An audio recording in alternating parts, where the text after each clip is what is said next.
Jeudi 14 mai 2026, mesdames, messieurs, bonsoir. Bienvenue dans ce bulletin d'information constituant la quatrième sortie d'actualité boulante pour cette semaine sur Ferraille Média.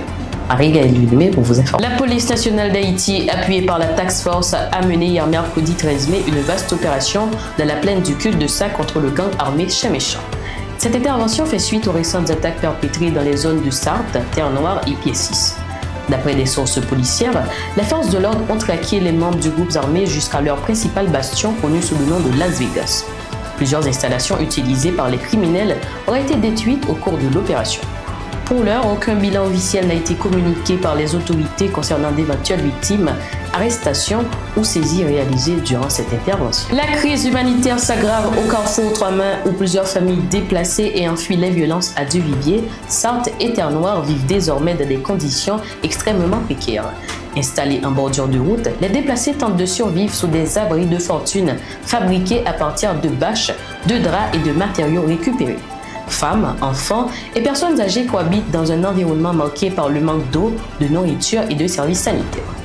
Face à cette situation alarmante, les besoins humanitaires ne cessent de croître, tandis que les victimes des violences armées continuent d'affluer vers cette zone devenue un refuge improvisé. Autre information à ce bulletin, la force de répression des gangs a annoncé la nomination du général de division mongol Enerbat Batsori au poste de commandant de la mission en Haïti. Le haut gradé est arrivé à Port-au-Prince afin de renforcer les opérations menées contre les groupes armés. Fort de plus de 30 années d'expérience militaire, le général Batsori a participé à plusieurs missions de maintien de la paix des Nations Unies, notamment en Irak, au Kosovo, au Soudan du Sud, à Chypre et en Sierra Leone.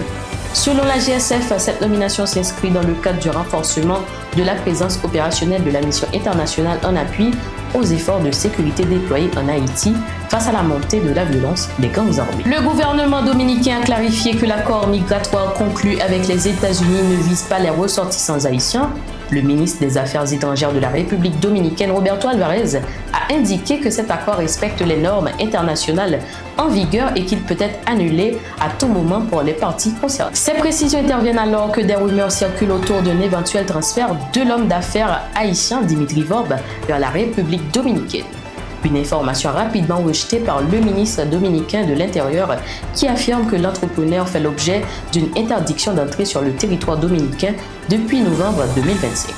Les autorités dominicaines cherchent ainsi à dissiper toute confusion concernant l'application de cet accord migratoire et son éventuel impact sur les citoyens haïtiens. Et pour finir, des entreprises de la plaine du cul-de-sac tirent la sonnette d'alarme face à la dégradation de la situation sécuritaire dans la zone.